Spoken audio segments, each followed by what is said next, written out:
Hello, tubers!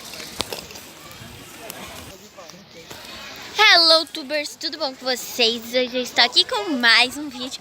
Eu estou aqui no Horto Florestal, aqui em São Paulo, em Brasil, São Paulo, capital.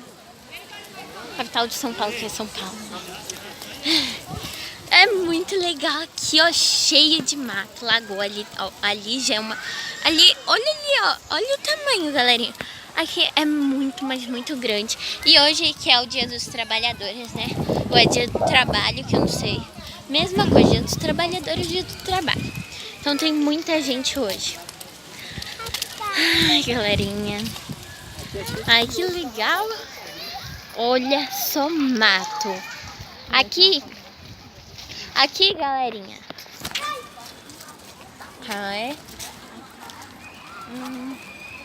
Aqui, galerinha, aqui tem macaco. Tem até panda por aqui. Mas pra lá, né?